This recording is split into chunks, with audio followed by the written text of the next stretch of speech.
मित्रों, हिंदू धर्म के गरुड़ पुराण में जीवन और मृत्यु के बाद होने वाली कई चीजों के बारे में उल्लेख मिलता है। जब किसी व्यक्ति की मृत्यु हो जाती है तो 13 दिनों तक उसके घर में गरुड़ पुराण का पाठ किया जाता है। अब आप में से कई लोगों ने ये भी देखा होगा कि जब आत्मा शरीर छोड़ती है तो वो व्यक्ति बहुत तड़पने लगता है। लेकिन क्या आपने कभी सोचा है कि ऐसा क्यों होता है? अगर नहीं तो चलिए मिलकर जानते हैं आज की हमारी इस वीडियो में। और मित्रों, ऐसी सभी एक्सक्लूसिव वीडियोस देखने के लिए हमारे चैनल द डिवाइन टेल्स के मेंबर जरूर बने। आइए पहले ये समझते हैं कि आखिर मृत्यु के नियम है क्या। तो होता यह है कि आत्मा एक देह को त्याग कर अन्य प्रकार के अनुभव प्राप्त करने के लिए दूसरे देह को धारण करती है। जिस तरह कोई भी मनुष्य रात में पहने हुए कपड़े पहनकर अपने कार्यालय नहीं जाता और न ही दफ्तर के कपड़े पहनकर दूसरे काम करता है, वो मौके के अनुसार कपड़े पहनता है। यही बात आत्मा के विषय में भी लागू होती है। अब बिना उपयोग वाले कपड़ों को बदलना किसी के लिए भी पीड़ा की बात नहीं होती, और विशेषकर जब पुराने वस्त्र त्याग कर नए वस्त्र धारण करने हो तब तो कष्ट की कोई वजह होती ही नहीं। इसी तरह जब जीव ये पाता है कि उसका वर्तमान शरीर उसके लिए अब योग्य नहीं, तब वो उस जीर्ण शरीर का त्याग कर देता है। शरीर के इस जीर्णत्व का फैसला उसे धारण करने वाला ही कर सकता है, क्योंकि जीर्णत्व का संबंध न तो धारणकर्ता की आयु से होता है और न ही उसकी शारीरिक अवस्था से। और तो और मृत्यु केवल उन्हीं को डराती है जिसे उसका ज्ञान नहीं होता। लेकिन वहीं मृत्यु के रहस्य एवं संकेतार्थों को समझने वाले मनुष्य को कोई पीड़ा नहीं होती, बिल्कुल उसी तरह जैसे वस्त्र बदलने से शरीर को कोई दर्द नहीं होता। इस दृष्टि से देखने पर जीव का देह त्याग विकास के लिए ही होता है, ताकि वो नए अनुभवों की प्राप्ति के लिए सही देह को धारण कर सके।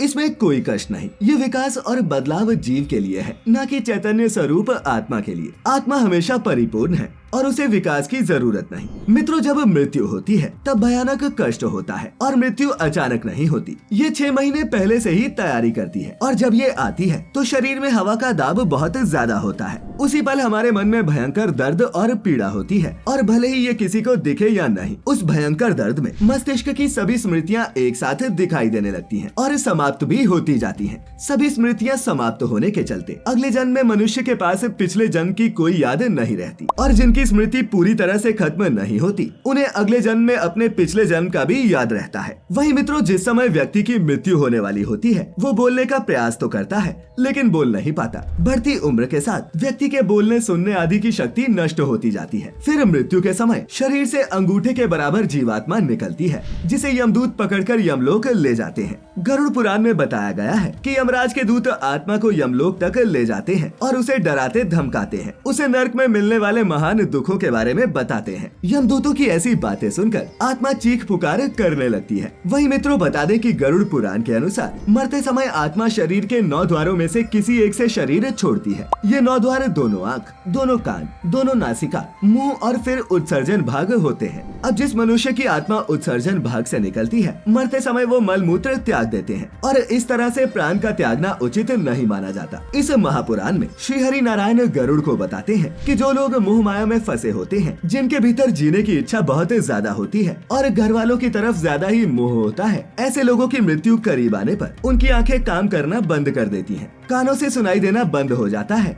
और कफ की दिक्कत होने लगती है। वो चाहकर भी किसी से कुछ नहीं बोल पाते। ऐसे लोग अपने परिवार के मोह के चलते प्राणों को छोड़ना नहीं चाहते। फिर यमराज के दूत बलपूर्वक उनके प्राण निकालते हैं, और ऐसे में जब उनके प्राण आंखों से बलपूर्वक निकाले जाते हैं तो उनकी आंखें उलट पलट जाती हैं। वहीं शास्त्रों के मुताबिक जो लोग जीवन भर धर्म के रास्ते पर चलते हैं उनके प्राण मुंह से निकलते हैं, और ये बहुत ही अच्छा माना गया है। इसके साथ ही जिन लोगों के प्राण ऐसे निकलते हैं उन्हें यमलोक में ज्यादा दर्द नहीं भोगना पड़ता, जबकि इनकी मृत्यु के समय इनका मुंह बिगड़ जाता है। शास्त्रों के अनुसार नाक से प्राणों का निकलना भी अच्छा माना गया है। गरुड़ पुराण की माने तो इस तरह से उन्हीं लोगों के प्राण निकलते हैं जिन्होंने गृहस्थ में रहते हुए अपने सभी फर्ज निभाए हों और मन को वैरागी भी बना लिया हो। बता दें कि मौत से पहले आत्मा शरीर से निकलकर थोड़ी देर अचेत अवस्था में ही रहती है। आत्मा को इस तरह का अनुभव होता है जैसे कठिन परिश्रम से थका हुआ व्यक्ति गहरी नींद में हो, लेकिन कुछ ही समय में वो अचेत से सचेत हो जाती है और उठकर खड़ी हो जाती है, जिसके बाद वो अपने शरीर के ही आसपास भटकने लगती है। तो मित्रों, आज हमने जाना कि जब आत्मा शरीर छोड़ती है तो इंसान तड़पता क्यों है। अगर यहाँ दी गई जानकारी आपको अच्छी लगी हो तो इसे अपने मित्रों के साथ जरूर साझा करें और इस तरह की सभी धार्मिक और आध्यात्मिक जानकारियों के लिए जुड़े रहें द डिवाइन टेल्स परिवार के साथ। और हाँ, अब आप हमारी वीडियोस फेसबुक पर भी देख सकते हैं, जिसके लिए आपको लाइक करना होगा हमारा पेज द डिवाइन टेल्स। तो मित्रों, फिलहाल आज के लिए बस इतना ही। अब इजाजत दें।